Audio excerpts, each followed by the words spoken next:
विभागों के अधिकारीगण, PWD, irrigation, development authority, health. Sir, आपकी पहली मीटिंग इस एजेंडा सेटिंग के लिए कुंभ के लिए नवंबर 22 में आपने मार्गदर्शन हम लोग को दिया। उसके बाद हर स्टेज पे सर आपके द्वारा एजेंडा सेटिंग के अलावा सर टीम को, मैन पावर को मनोबल बढ़ाने का काम, बजट से परिपूर्ण रखने का काम आपने सर हमें यहाँ पे हर बार आके मार्गदर्शन दिया और हम लोगों को प्रेरित करते रहे।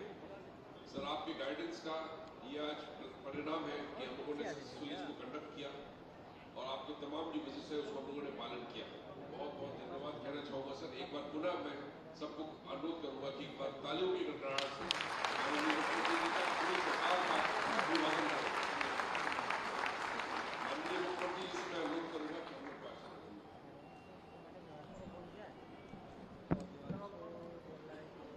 मेरे पास गाड़ी नहीं है, फाटक की जरूरत है, police line police line police line.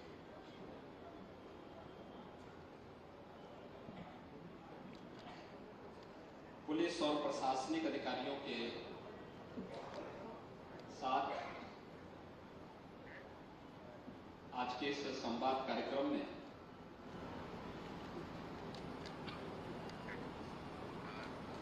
मंच पर मेरे साथ यहां पर उपस्थित प्रदेश सरकार में उप मुख्यमंत्री के रूप में श्री केशव प्रसाद मौर्य जी, ब्रजेश पाठक जी, जल शक्ति मंत्री और प्रयागराज के प्रभारी मंत्री श्री स्वतंत्र देव सिंह जी, नगर विकास और ऊर्जा विभाग के मंत्री श्री के शर्मा जी, जिन्होंने प्रोटोकॉल के तहत सभी वीवीआईपी और वीआईपी के साथ में यहाँ पे सर्वाधिक गंगा स्नान किया है, ऐसे श्री नंदगोपाल गुप्ता नंदी जी, श्रम और सेवायोजन मंत्री जो यहाँ पर प्रोटोकॉल के तहत उस आयोजन के साथ निरंतर सहभागी बने रहे श्री अनिल राजभर जी, परिवहन मंत्री दयाशंकर सिंह जी, महापौर उमेश चंद गणेश केसरवानी जी, माननीय सांसद प्रवीण पटेल जी, माननीय विधायकगण दीपक पटेल जी, गुरु प्रसाद मौर्य जी, पीयूष रंजन निषाद जी, हर्षवर्धन वाजपेयी जी, सुरेंद्र चौधरी जी, श्रीमती पूजा पाल जी, मुख्य सचिव श्री मनोज कुमार सिंह जी, डीजीपी श्री प्रशांत कुमार जी, प्रमुख सचिव गृह श्री संजय प्रसाद जी, प्रमुख सचिव नगर विकास अमृत अभिजात जी, या तो महाकुंभ में अमृत स्नान हुआ या फिर अमृत अभिजात हमारे प्रमुख सचिव नगर विकास के हैं, और सभी विभागों के हमारे वरिष्ठ प्रशासनिक और पुलिस के अधिकारीगण। महाकुंभ प्रयागराज को सफलतापूर्वक संपन्न करने के लिए मैं प्रदेश सरकार की ओर से आप सभी को हृदय से अभिनंदन करते हुए आपको बधाई देता हूं और धन्यवाद भी ज्ञापित करता हूं। अभी शास्त्रीय व्यवस्था के अंतर्गत 13 जनवरी से 26 फरवरी के बीच यानी पौष पूर्णिमा से महाशिवरात्रि के बीच महाकुंभ का जो आयोजन था उसका समारोह हुआ है, लेकिन हमारी प्रशासनिक और पुलिस व्यवस्था की ओर से जो आयोजन हुआ है, इस आयोजन को समेटने के अंतिम चरण की कार्रवाई प्रारंभ होगी और यह आपके जीवन के लिए भी एक अलौकिक, अद्भुत और अविस्मरणीय क्षण है। इतने बड़े आयोजन के साथ आपको बहुत कुछ देखने, सीखने और जानने का एक अवसर प्राप्त हुआ होगा। देश का हर व्यक्ति क्यों अभिभूत है, दुनिया का जो भी प्रयागराज में आया है वह क्यों अभिभूत है। पैसा सरकार पहले भी खर्च करती थी, व्यवस्थाएं पहले भी कम और ज्यादा होती थी, लेकिन पब्लिक का स्केल इस पैमाने पे नहीं हो पा रहा था। कुछ तो कारण रहे होंगे, और कारण अगर आप जाएंगे तो उसके मुख्य दो ही कारण हैं। एक, हर स्तर पर व्यवस्था के प्रति जवाबदेही का होना। हर एक व्यक्ति ने अपने अपने स्तर पर उस जिम्मेदारियों के निर्वहन करने के लिए पूरे प्राणपण से जुटने का प्रयास किया, ऑनरशिप की। हम असफल तब होते हैं जब हम एक दूसरे के ऊपर जिम्मेदारी डालने का प्रयास करते हैं। हम असफल तब होते हैं जब हमारा ध्यान समस्या को देख करके हम स्वयं धैर्य खोने लगते हैं। लेकिन हम सफल तब होते हैं जब समस्या को समस्या न मान करके हम समाधान की ओर जाते हैं, तो हमें रास्ते भी मिलते हैं और हम सफलता की नई ऊंचाई को प्राप्त करते हुए एक नए प्रतिमान को भी गढ़ने का काम करते हैं। और प्रयागराज महाकुंभ ने उस प्रतिमान को गढ़ने का काम किया है। 66 करोड़ 30 लाख से अधिक श्रद्धालु जनों का आना है। और प्रयागराज महाकुंभ के इस स्केल का अंदाजा वही लगा सकता है जो प्रयागराज में आया हो। देश के किसी कोने में बैठ करके या प्रदेश के किसी कोने में बैठ करके या दुनिया के किसी कोने में बैठ करके अनर्गल टिप्पणी कोई भी कर सकता है, लेकिन जो आया अभिभूत होते गया। उसने स्वच्छता की भी सराहना की, व्यवस्था की भी सराहना की, उसने सुरक्षा की भी, ट्रैफिक की भी, आपदा प्रबंधन की भी, और हर एक स्तर पर कहां कहां पे क्या कार्य हुए हैं, इन सब के प्रति उसके अच्छे कमेंट आए हैं हर स्तर पर। क्योंकि मेरे पास तो देश भर से आने वाले पब्लिक के भी, सोशल मीडिया प्लेटफॉर्म के माध्यम से भी, मीडिया के माध्यम से भी और टेलीफोन के माध्यम से भी, या आज के दिन पर मीडिया इतना बड़े पैमाने पर कहे कि कोई बात छुपती नहीं है, उन सब के बारे में उसके जो कमेंट आ रहे थे उनको देख करके भी, और जो हम लोग पढ़ रहे थे, देख रहे थे, प्रत्यक्ष अनुभव भी कर रहे थे, उसके बारे में जो पॉजिटिव आया है वो एक 3 वर्ष का परिणाम। आदरणीय प्रधानमंत्री जी का मार्गदर्शन था, जो उनका विजन था वह आपने जमीनी धरातल पर उतारने का काम किया।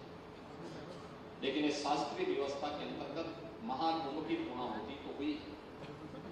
अब आगे की जिम्मेदारियों, एक एक कार्य को आपने देखा,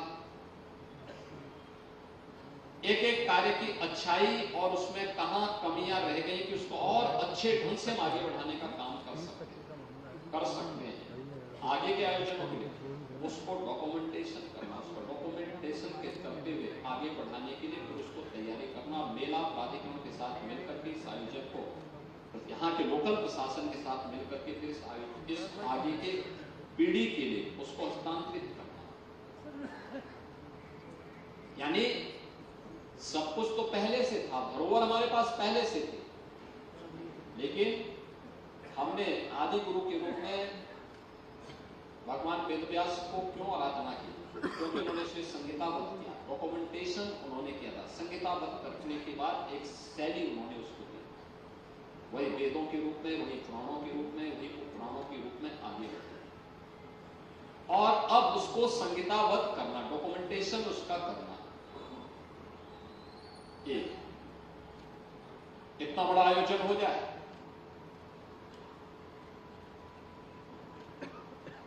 कहीं कोई सुरक्षा में सेन नहीं लगी, कोई लूट की घटना नहीं हुई, कोई अपहरण की घटना नहीं हुई,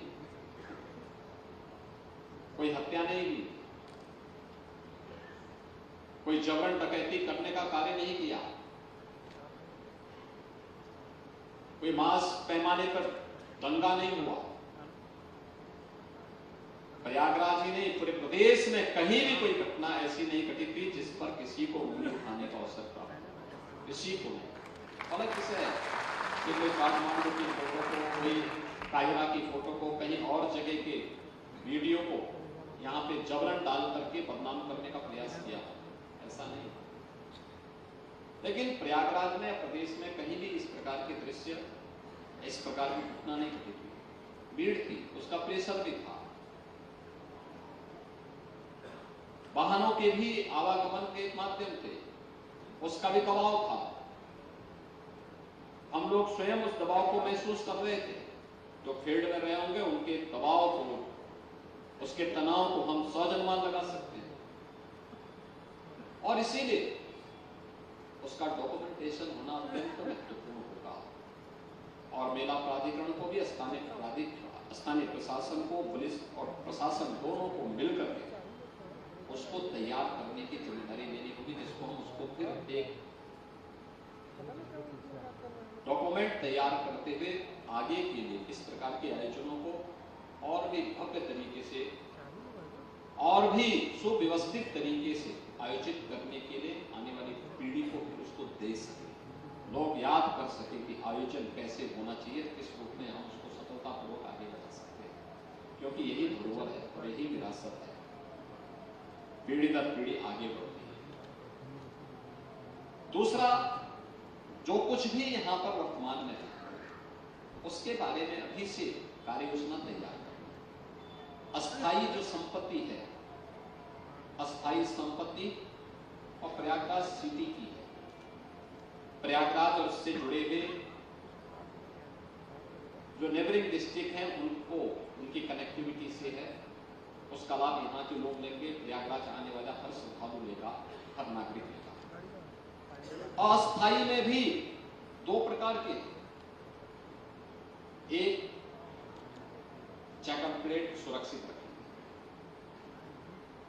पैंटून हम लोग कुछ अन्य जनपदों में जाएंगे, कुछ यहाँ पे हम आगे के लिए सुरक्षित रखेंगे, उसका मेंटेनेंस होता रहे, उसको सुरक्षित रखते हुए माघ मेले में या 31 के प्रयागराज कुंभ के लिए हम उसको रख सकेंगे, सुरक्षित कर पाएंगे, या अन्य जनपदों में उसका उपयोग कहाँ हो सकता है, इसके लिए अभी से उसकी तैयारी पीडब्ल्यूडी विभाग को या नगर विकास विभाग को या मेला प्राधिकरण को अभी से उसकी तैयारी के साथ जुटना होगा। यहाँ पे 1.5 लाख से अधिक शौचालय बनाए गए हैं, इनका उपयोग कैसे हो सकता है? यहाँ पर प्रदेश के नगर निकायों में वाटर एटीएम लगाए गए हैं। प्रयागराज में प्रदेश के सभी नगर निकायों में या अन्य महत्वपूर्ण तीर्थ स्थलों में इसका उपयोग कैसे हो सकता है, इसके बारे में पाइप पेयजल लाइन बिछाई गई है। 67,000 हम लोगों ने यहाँ पे एलईडी स्ट्रीट लाइट लगाई है। ये सभी इस प्रकार की चीजें हैं कि जिसका उपयोग नगर निगम प्रयागराज भी कर सकता है, प्रदेश के सभी 17 नगर निगम कर सकते हैं, हर प्रदेश के हर जनपद के नगर निकायों में भी इसका उपयोग हो सकता है। कैसे इसको हम कर सकते हैं, इसके बारे में भी उसकी तैयारी करना और उसकी बाकायदा एक एक आइटम की सूची तैयार करना, उसको व्यवस्थित रूप से आगे बढ़ाना। और भी अस्थायी प्रकृति से जुड़े हुए जितने भी हम लोगों ने यहाँ पे लोगों को सुविधाएं दी, उसको भी कैसे हम आगे बढ़ा सकते हैं। ऐसे पुलिस से जुड़े हुए होंगे, जल पुलिस एक नए रूप में प्रयागराज में देखने को मिली। पीएसी की flood unit, Uttar Pradesh fire services से जुड़े हुए जो सुविधाएं हैं, पहली बार हाइड्रोलिक फायर टेंडर भी इनको प्राप्त हुए। उसमें भी संकरी गलियों में कैसे हम आग को नियंत्रित कर सकते हैं, उसके लिए भी इनके पास नए इक्विपमेंट आए हैं। इन सब का उपयोग मुख्यालय पे, विभिन्न जनपदों में या महत्वपूर्ण तीर्थों में कैसे किया जा सकता है, इसके बारे में भी कार्य योजना को आगे बढ़ाना है। एसडीआरएफ या फिर अन्य बलों के द्वारा, जैसे पुलिस ने पहली बार और देश के अंदर पहली बार हुआ है कि 45 दिन के आयोजन को हम एंटी ड्रोन सिस्टम के साथ जोड़ करके किसी भी प्रकार के ड्रोन के हमलों को रोक सकें, और सफल रहा। इस मॉडल को अन्य तीर्थों में कैसे हम लागू कर सकते हैं, क्योंकि अब धीरे धीरे करके सभी समेटना हम शुरू करेंगे। प्रयागराज के लिए, काशी के लिए, अयोध्या के लिए, अन्य महत्वपूर्ण मथुरा वृंदावन के लिए, अन्य महत्वपूर्ण स्थलों के लिए कैसे हम उसका उपयोग कर सकते हैं, मॉडल बन सकता है। अलग अलग विभागों को कैसे हम उन चीजों के साथ जोड़ सकते हैं। विद्युत विभाग ने बेहतरीन रूप से काम किया, अनवरत विद्युत की आपूर्ति की। पीडब्ल्यूडी लगातार 30 पेंटोन ब्रिज पहली बार कुंभ के आयोजन में स्थापित हुए। 500 किलोमीटर की चेकर्ड प्लेट बिछाई गई और जीरो एरर के साथ ये सभी कार्यक्रम आगे बढ़े। किसी ने शिकायत नहीं की, लोग तारीफ कर रहे, जो भी आते थे कहते साहब कोई समस्या नहीं है। तो लोहे की प्लेटें बिछाई गई, जो बाहर से लोग आते थे कहते कितने अच्छे ढंग से कार्यक्रम हो रहे हैं। यानी बहुत अच्छे ढंग से इन कार्यक्रमों को आगे बढ़ाने का कार्य होता था और ये आयोजन बहुत अच्छे ढंग से आगे बढ़ते थे। अब हमारी जिम्मेदारी होती है कि उनको आगे बढ़ाते हैं, कैसे हम करेंगे। और मैं यही कहूंगा, यहाँ पे मुख्य सचिव भी हैं, डीजीपी भी हैं, मेला प्राधिकरण के हमारे अधिकारी हैं, मेलाधिकारी हैं, डीआईजी मेला है, एसएसपी मेला भी है, सीपी भी है, जिलाधिकारी भी है, मंडलायुक्त भी है, एडीजी जोन भी है और भी अन्य अधिकारी, हमारे एडिशनल डीजी स्तर के अधिकारीगण जिन्होंने अपने अपने विभागों के कार्यों को संपादित करते हुए भी आवश्यकता पड़ी तो ट्रैफिक की व्यवस्था को संभालने के लिए वे सड़कों पर स्वयं भी उतरे थे। जहां जिसको लगाया गया वहां पर वह लगातार करता रहा। तो इस समय तो मौसम अच्छा हो गया, लेकिन जब भीषण शीतलहरी पड़ रही थी तब भी हर समय पुलिस मुस्तैद थी, प्रशासन मुस्तैद था। तब इतने बड़े स्केल को हम लोग नियंत्रित करने में सफल हो पा रहे थे। रेलवे ने बेहतरीन भूमिका का निर्वहन किया, सिविल एविएशन मंत्रालय ने बेहतरीन भूमिका का निर्वहन किया, एनएचएआई ने बहुत अच्छी भूमिका का निर्वहन किया, पर्यटन और संस्कृति विभाग ने अच्छी भूमिका का निर्वहन किया। अन्य सभी विभागों की भूमिकाएं अपने अपने स्तर पर अच्छी दिशा में आगे बढ़ रही थी और फिर वह एक टीम वर्क के साथ कार्य करता था। और इसलिए स्थानीय स्तर पर मेला प्राधिकरण और लोकल प्रशासन मिलकर के इस बात को सुनिश्चित करें, उनकी सूची बनाएं, उनका उपयोग बेहतरीन तरीके से हो। किन अधिकारियों को अभी 1 सप्ताह, 10 दिन, 15 दिन, 1 महीने यहां रहना है, इसके बारे में शासन से आवश्यक जानकारी लेकर के, अनुमति लेकर के उनको यहां पे रखना। शेष अधिकारी अपने फील्ड की ड्यूटी में अन्य जगहों पर जाएं या उनको क्रमबद्ध तरीके से आगे के अवकाश उनके उपलब्ध हो, क्योंकि लगातार बहुत सारे लोग ऐसे जो 3 महीने से, कोई 4 महीने से, कोई 2 महीने से यहाँ पे ड्यूटी पे काम कर रहे हैं। उनके भी अपने कार्यक्रम होंगे, पारिवारिक कार्यक्रम भी होंगे, अन्य कार्यक्रम होंगे।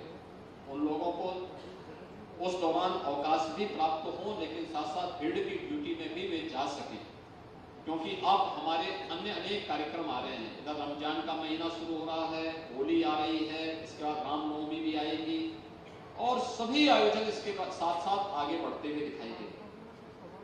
नवरात्रि, चैत्र नवरात्रि के आयोजन भी होने जा रहे हैं। इस सभी आयोजनों के साथ हमें आगे फील्ड में जुड़ना पड़ेगा, अपने अपने जनपदों में जुड़ना पड़ेगा। इन सभी आयोजनों के साथ हम जुड़ सकेंगे इस विश्वास के साथ। मैं आज के इस अवसर पर एक बार फिर से महाकुंभ प्रयागराज के इस आयोजन को पूरी भव्यता और दिव्यता के साथ आस्था और आर्थिकी की एक नए प्रतिमान को स्थापित करते हुए आगे बढ़ाने के लिए आप सभी को हृदय से धन्यवाद देता हूं, आपका अभिनंदन करता हूं, आपको बधाई देते हुए कि आगे के कार्यक्रम को भी आप व्यवस्थित तरीके से आगे बढ़ा पाएंगे। इन सब के साथ जो व्यवस्था यहाँ पर स्थानीय स्तर पर की गई है, मुख्य सचिव और डीजीपी के स्तर पर इसको कोऑर्डिनेट किया जाएगा। उनके अनुसार जो भी व्यवस्था आगे बढ़ाई जाएगी उसमें आपका योगदान मिलेगा। इस विश्वास के साथ आप सब जब यहाँ से जाएंगे तो संगम का गंगा जल अपने परिवारजनों के लिए जरूर लेकर के जाए, क्योंकि आप में से बहुत सारे लोगों के परिवार के लोग तो महाकुंभ के साक्षी बने होंगे, लेकिन आपका परिश्रम ही आपकी साधना है। और आप जब भी इस ड्यूटी के दौरान जब भी संगम का जल लेके जाएंगे तो मैं विश्वास के साथ कह सकता हूं कि मां गंगा की इतनी कृपा तो आप पर जरूर होगी कि वह कुंभ जैसा ही पुण्य आपको जरूर प्रदान करेगा। उस प्रकार का अमृत आपको प्रदान होगा, इस विश्वास के साथ आप सबके प्रति मैं अपनी मंगल में शुभकामनाएं देता हूं। धन्यवाद। जय हिंद।